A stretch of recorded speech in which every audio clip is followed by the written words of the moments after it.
Please like this video. It will really help this story reach as many people as possible. Thank you so much for your support. She set a bowl on the counter and walked past me like I was part of the kitchen. No hello. No, how was your day? No fork clink that meant we'd sit together. Just the glow of her phone and that flat tone. Everything good with us? You've been different. I opened, leaning on the island. You're overthinking. She didn't look up. I'm not inventing a problem. I'm asking. I stay late because I work. You're always dissatisfied. Not with work. With silence. She smirked at the floor and slid by me toward the hallway. That was the first time I realized the house felt empty even when both cars were in the driveway. If I'd known where it was headed, I would have made popcorn and brought a chair. I gave it a week. I tried being simple. Coffee before she left. Texts at lunch with one-line jokes. Dinner's ready at 7, no speeches attached. I made space for her to walk into. She walked around it. 7:30? I asked one night, spooning chili into bowls. Can't. Team call. Keep yours warm. How long's the call? As long as it needs. She took her laptop to the living room. At 8:45, I brought her a plate. She tapped the keyboard, eyes fixed somewhere else. Leave it there. At least take a spoon. I'm on mute, Tom. Lucky call, I muttered, carrying the second bowl back. She didn't ask me to repeat. The next day, I tried again. Friday movie? I asked while packing my lunch. Maybe. That's not a plan. It's a soft plan. She reached for her keys. Soft plans melt. Then don't hold it, she said, and the door clicked behind her before I could answer. By Saturday, the soft plan had evaporated. She came home at 11, hair tied, perfume faint like it had been put on too early to still matter. She tossed her bag on the chair and kicked off her shoes. How was the movie I didn't see? She asked without a smile. I didn't go. So you waited for me? That's on you. I waited for a yes or no. You make everything so heavy. Just trying to be married. Then stop monitoring my calendar. She snapped off a rubber band and tied her hair higher. I'm tired. And I'm here. Good for you, she said, and I decided to stop putting dinner in her line of sight. On Monday, I made my first change. No announcement. No debate. I reworked my schedule. Lunches with clients became late afternoons, which turned into staying at the office till 9. I lifted with the guys from the shop after hours, took my time, showered there, drove home when the streetlights already felt bored. Tuesday night, she called at 10. Where are you? At the shop. Still. You said we shouldn't hold soft plans. I let go. I paused. There's leftover pasta. Or order what you like. So now you're punishing me? Now I'm busy. She exhaled sharply. We need to align. We can talk at 8 tomorrow. If you're free. I hung up and did another set. Wednesday 8 came and went. At 9:15, she breezed into the kitchen with a towel around her neck like she'd just come from a sprint. You said 8. I'm here now. I'm not. I'm meeting Rob. I grabbed my keys. She narrowed her eyes. You're really doing this? You didn't make it a priority, so I did. I held the door. We can try again when you're on time. Don't be rigid, she shot back. Don't be late, I replied and left. Rob runs a welding shop and talks like a man who's half laughing at everything. He took one look at me in his office that night and gave me a bottle of water without asking. What's the temperature at home? He asked, feet on a chair. Cold front. Might be permanent. You doing anything or just standing there hoping it warms up? I've started resetting. Hours. Meals. Access. He nodded. Good. Don't scream. Just stop giving what isn't used. Yeah. You want company Saturday? A bunch of us are clearing out the storage unit. Pizza happens after. Text me the time, I said. I'm not sitting by the window anymore. At home, she was already in bed, a glow under the covers. I slept in the guest room without writing a memo about it. In the morning, she walked in, eyebrows up. Since when is this your room? Since Tuesday. I tucked the sheet. Sleep schedule's easier this way. This is childish. This is quiet. I lifted a box from the closet. I'll move your family photos to the hall. They deserve more attention than they're getting here. She blinked, like that last line wasn't about frames at all. So we have separate rooms now. We have separate schedules, budgets, and calendars. Rooms match the set. Budgets. I opened a second account. Mortgage and utilities get paid from the joint. Everything else is yours and mine. If you want to plan a vacation, Bring me an itinerary with dates and costs, and we'll decide. No more maybe. Her jaw tightened. You're punishing me. No. I'm finishing my part cleanly and not doing yours for you. I picked up my gym bag. You can call it what you want. Tom, she started, softer. I've been under pressure. It's not about you. Then fix your pressure without using me as a cushion. I'm not a mattress store. She fell quiet. A twitch, not remorse, calculation. A day later, she tried the first version of sweet. I came home to find the table set. Real plates, not the stack we never touched. Her voice was lighter. I made chicken. Your favorite. I was off. I'm sorry. It's been intense. That pressure you mentioned, I answered, hanging my jacket. Yes, we had a push at work. I took it out on you. That wasn't fair. She pulled out my chair. Sit. Eat. Thank you. Saturday, I appreciate the effort. So we're okay? She asked while passing the salad. We're eating dinner. I cut the chicken. Tomorrow, you're back at 10 or you're not. I'm not signing up for the mystery tour. You can be so unromantic, she said, but the edge was padded. I'll do better. We ate in relative peace. She asked about the shop. I told her a funny story about a customer who came in wanting to weld a lawn chair to a trailer. She laughed at the right places. It almost felt normal. Almost. Then Thursday night, she texted at 11. Late. Don't wait up. That lasted 30 seconds. Saturday, I took up Rob's invite and spent the afternoon on his concrete floor rolling steel shelves out of a dented unit. The crew was a mix.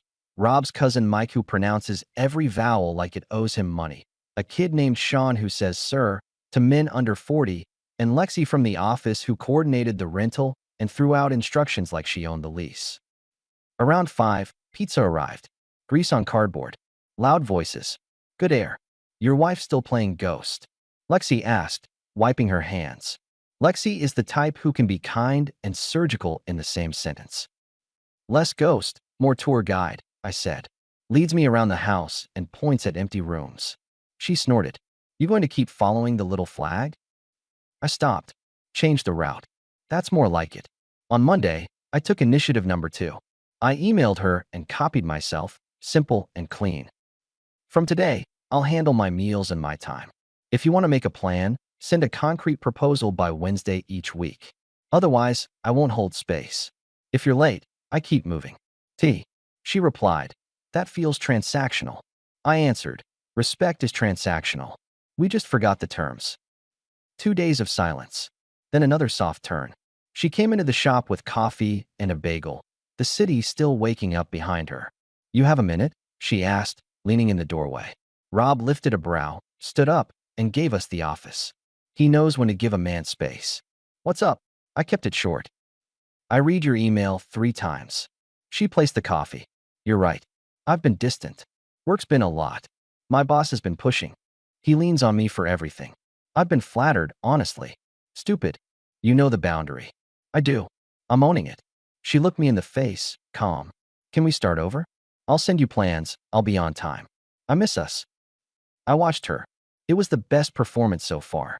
And there was a piece of truth buried in it, which is why it almost worked. Send a plan. Follow it. We'll see, I said. One thing, if you're staying late, send a screenshot of your calendar. Not because I need permission, because I need data. You don't trust me. I don't trust vague. Okay, she said, picking up the empty lid. Okay. The plan came. Thursday, dinner at Elwood at 7:30. I booked. Specific, useful. I wrote it on the whiteboard at my desk. Rob pointed at it and gave me a thumbs up. That's how you do it, he said. Thursday at 7:40, I was in a booth alone. At 7:55, I paid the bill for a club soda and left. At 8:20, she texted, running behind. Be there at 8:45. I replied from my truck. New policy still stands. We'll try next week. She called. I let it ring. Rules aren't rules if they fall apart when someone blinks twice. Friday morning, I called a private investigator. The man's name was Harris. Straight back, soft voice, no drama. We met in a diner where the coffee tastes like a tire, but where deals have been made for 50 years. What are you looking for? He asked over his notebook. Clarity. Schedules. Who, where, when. Nothing creative. How much do you already know? I know I'm not crazy. I don't know the rest. Good. You'll handle the truth better than most. He slid a retainer agreement across the table. Give me 5 days. I'll be invisible. Make it 3, I said. 4, he countered, and I signed because the man negotiated like a professional who knew his value. Those 4 days were strange. I didn't lurk at windows. I didn't scroll through her phone. I made no speeches. I did more reps, took longer showers, learned to like my own food again. I also set a third initiative. I moved every shared subscription to my email and changed the joint Amazon to pause. Let me pause the story for just a second. If you're still listening, please hit the like button on this video. It really helps YouTube show this story to more people. Thank you so much for the support. Now let's get back to the story. If she wanted something, she'd ask. Not to be petty. To make the invisible labor visible. When you're taken for granted long enough, you either keep bending or you draw a line with a carpenter's pencil so straight you could lay tile on it. I drew the line. On the 5th morning, Harris called. We need to meet in person, he said. Today, I answered. He chose a small office park where no one would recognize either of us. When I walked in, he had a folder, a phone on the table, a legal pad with times and street names. No theatrics, just facts. She's not at work when she says. She's with your boss. He kept it spare. Cafes, parks, rides. Sometimes at lunch, sometimes late. Plenty of proximity. Plenty of time. My jaw didn't clench. My voice didn't rise. That's for movies. I looked through the photos. I noted the geotags. I followed the trail. That's more than enough, I said. It is. He slid the notebook. What do you want me to do with the surplus? Email the highlights to the address we agreed on. Keep the rest sealed. I'll take it from here. I left and called a lawyer I trust. Name's Conrad. Tall. Writes letters like he's splitting wood. We met behind his office where the city forgot to plant trees. You have evidence? He asked. A file, I said. Okay. We file clean. You keep it quiet until we've submitted. You don't set it off early. No talk. No hints. When we're ready, you hand her papers in a setting of your choosing and say as little as possible. She's been public with the disrespect. I want the boundary public too. Good. But not until the ink is on the page, he said, poking the folder. And remember, your boss? That's separate. Don't mix employment with the personal in a way that burns you. I heard you. We'll draft today. By early next week, we're live. After that, do as you please. Understood. I went back to my day. I didn't cancel dinners. There weren't any. I didn't ask where she was. I didn't care. I kept moving. The next soft turn arrived right on schedule. She came home with takeout from a place we used to like and a bottle of something for the table. I've been thinking, she opened, unpacking boxes. I want to reset. I'm done with late nights. You deserve better. That's quite a pivot, I answered, washed my hands, and sat. I lost sight of us. I'm correcting that.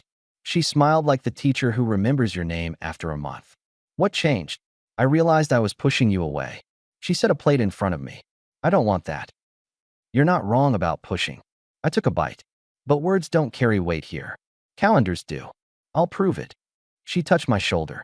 Also, we have a company event next Friday. I'd like you to come. It's a fresh start. I want people to see us together. Maybe a little dancing could help. You want to be seen with me at your office party? Yes. It'll be good. Neutral territory. We could reconnect. I considered the timing. Conrad would file by Thursday morning. Friday, I'd have the documents. I pictured a ballroom, a boss, a woman who had turned our house into a waiting room. Fine. We'll go, I said. And yes, we'll dance. Her eyebrows lifted. Really? Really? She hugged me longer than the last 2 weeks combined. It looked like an apology. It sounded like strategy. Friday came fast. I dressed in a gray suit that didn't try too hard. She wore something black that caught light without trying either. We drove in silence. At the venue, the air was all polite laughter, the smell of chafing dishes, an open bar polished like a promise. Let's grab a drink, she said. We'll make the rounds. Lead? I answered, and she did. She did not lead to me. She led to her boss, a man named Carver who shakes hands too long and calls every man buddy. He greeted her first. He greeted me like I was her ride. Great to finally meet you, he said, glancing over my shoulder. Likewise, I replied. I hear you run people hard. We work smart, he said, and put his hand on the small of my wife's back like he owned stock. It was quick, but not quick enough to miss. We talked in small circles with other people, moved from group to group, and each time, she drifted toward him. When she laughed at his joke with her head tilted, I knew the file had been accurate. I also knew I didn't care about her laugh anymore. What I cared about was procedure. I excused myself and walked to the bar. The bartender poured a seltzer and slid it across without comment. That's a good bartender. A woman from earlier in the evening, brown hair, quick smile, took the stool next to me. We traded a few lines near the coat check. She wore an emerald dress that fit the room and a look that said she paid attention. "You look like a man who needed a break," she said. "Accurate," I replied. "I'm Dana. Finance." She offered a hand. "Tom. Outside vendor." "Vendor?" She laughed lightly. "Is that why your name tag is blank?" "Ran out," I said, and she smirked. We traded one-liners. She asked about the shop, not like a checklist, but like someone who had built things before. I asked about her team. She told me she hated meetings that could be emails. We joked about the music, about the guy near the stage who clapped off beat. When my shoulder brushed hers as we turned toward the bar, she didn't pull away. It wasn't staged. It was light and real for the first time in weeks. Then my wife walked up with Carver 2 steps behind. "Tom," she said brightly, "come say hi to the execs." I turned. "I'm with someone." I nodded to Dana. Carver looked at me like he was measuring a bolt. "We can wait," he said. "No need," I replied. My wife cocked her head. "Who did you come with?" She aimed it like a dart. "With my husband," Dana said before I answered. Her tone flat and amused. "Who do you think?" My wife blinked, recalculated, and then went for humor that wasn't. "Oh, that. I came with a mistake from my 20s, she said, gesturing vaguely toward me like a tour guide pointing at an outdated exhibit. It landed too loud. People within earshot turned. I looked at her. She looked away first. Carver laughed a half-breath and stopped when he saw my face. I didn't explode. I didn't even smile. I reached into my jacket and felt the edge of the folder Conrad had given me at noon. The file was already submitted. These were just copies, ready for hands. "Don't," Dana said softly, her palm lightly against my forearm as if to steady the whole room. Then she shifted, stepped forward, and spoke over her shoulder to my wife, voice crisp enough to cut paper. "Then fix it. I'll take him. You're here with your boss anyway." My wife's eyes went wide. "That's not true." Carver lifted his hands fast. "She's making this into something. It's a misunderstanding." "Of course," Dana said, not moving. "So misunderstand this." I took the folder out. "Error corrected," I said calmly, opening it. I held out the top document to my wife. "These are copies. The originals were filed this morning." "What is this?" She raised her voice. "You can't. This is a lie." "There's proof," I answered, and I didn't have to raise my tone to be heard. Around us, the circle widened. Faces we knew, faces we didn't. Rob wasn't there, but a couple of my clients were. One gave the smallest nod, like a witness confirming the schedule. I turned to Dana and offered my hand. "Let's get out of here. We have better places to be." "Absolutely," she said and took it. Behind us, my wife said my name like an alarm. Carver said, "Buddy," and I kept walking because that word stopped working on me the day I learned the value of my own calendar. We left the ballroom, the music thinning out in the hallway like fog with a curfew. At the coat check, Dana looked at me like a practical person who had just watched a very impractical scene. "You sure about that?" she asked, meaning the folder, meaning the whole thing. "Yes," I said. "It's been a long time coming." "Good." She smiled, small and real. "There's a place down the street that serves ice cream till midnight. No speeches, just waffle cones." "Lead," I said, and meant it. That night, we walked 2 blocks under a quiet sky. We ordered 2 scoops each and sat on a bench like we'd been doing it for 10 years. We joked about flavors. We talked about siblings and cars and the best part of Sunday mornings. She touched my sleeve when she laughed, and I liked it more than I liked anything in weeks. "You know," she said, licking a bit of chocolate, "I thought you were the quiet type." "I am. Until I'm done." Good policy. Learned it the hard way. We said goodnight at her Uber. She didn't lean in. Neither did I. We didn't have to prove anything on a sidewalk to make it real. The next week, the process moved. Conrad handled the forms. I moved out of the master bedroom permanently, then moved out of the house. Not a fight, just a fact. I rented a small place near the river with a garage big enough for a project truck and a grill that didn't need an audience. I left her the furniture she liked. I took my tools, my books, the coffee machine, and the dog-eared baseball I keep on my desk. If she wanted the rest, she could schedule a pickup. She tried one last turn. She showed up at my shop on a Tuesday with a box of old photos and a tone that was engineered to be soft. "We could slow down," she said, setting the box on a stool. "We could go to counseling. People do." "We're not people. We're us," I replied. "And I'm not in the market for group therapy disguised as a calendar item. You're making a mistake. It was made months ago. I'm just filing the paperwork. You're going to regret this." "I don't do regret. I do records." I nodded at the door. "Close it on your way out." She didn't slam it. She went quiet the way people go quiet when the terms changed and they forgot to read the update. At work, I made the foreign territory move. I met with HR to clarify the boundaries between our contract and her team. I didn't mention names or photos. I didn't smear anyone.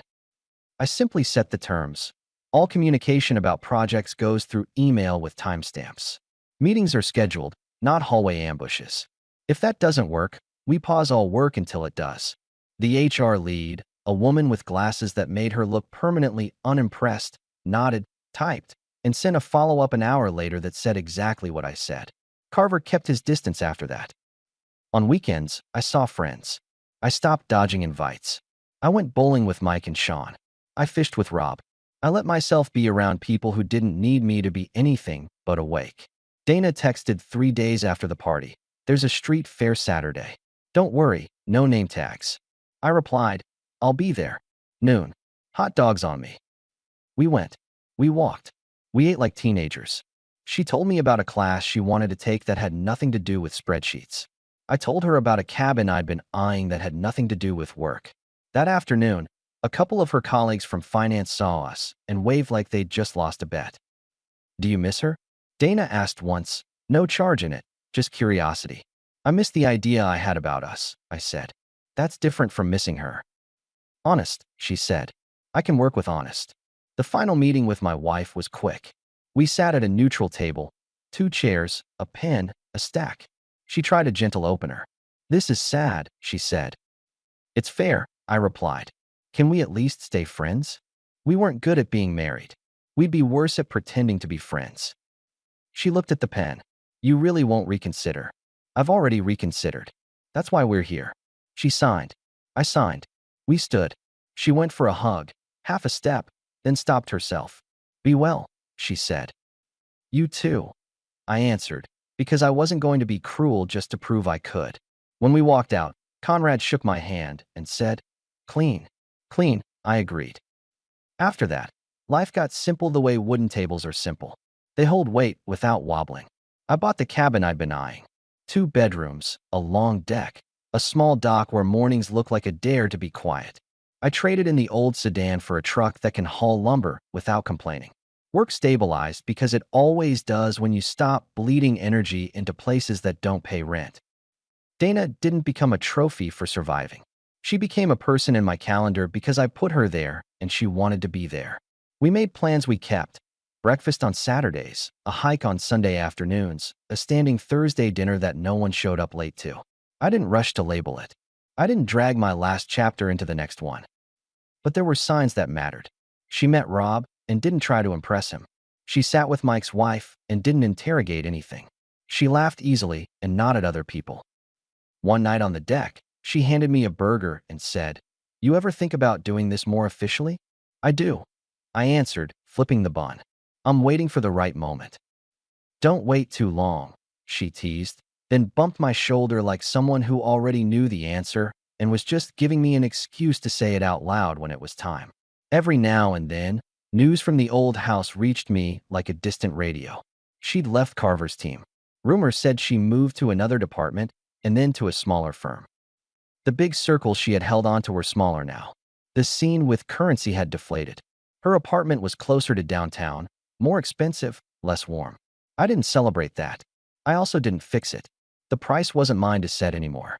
She had paid for status with other people's respect until the cost went up. Months later, I found the moment. A clear Saturday. The lake still. Friends at the cabin for a cookout.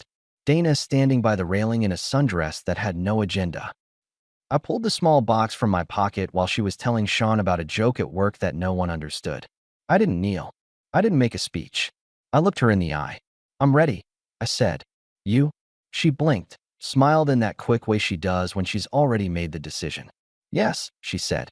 I was ready the night of the cones. We kept it simple after that. No show, no parade, just two people setting a plan they kept. Sometimes, a buddy will ask if I do anything differently. I tell him the truth. I would have drawn the line sooner. Not to save what couldn't be saved. To keep my own map clean. Because in the end, the coolest thing about leaving a house that's gone quiet isn't the slam of the door or the speech in the foyer. It's stepping into a place where your time is used, your voice is simple, and your plans start meaning something again. On the day the final notice arrived in the mail, I drove to the cabin alone. I set the envelope on the table, poured coffee, and opened the sliding door to the deck. Dana texted, "Be there in 20. Bring extra mustard." "Copy," I replied. The mail sat there while the lake did what it does. I didn't feel triumphant. I felt like a man who had done what men are supposed to do when the terms go bad. Shut off the old valve, open a new one, and keep the water moving. When Dana pulled in, I whistled. She waved. She came up the steps with a bag of groceries and a grin. "Everything good?" she asked. "Better than good," I said, holding the door for her. It's finally quiet in the right way. And it was. Our story has come to an end. If you've made it this far, how about subscribing to our channel? It helps us immensely. I've selected 2 other videos for you that I'm sure you'll enjoy. Feel free to click on them. I'll be waiting for you in the next story. See you soon.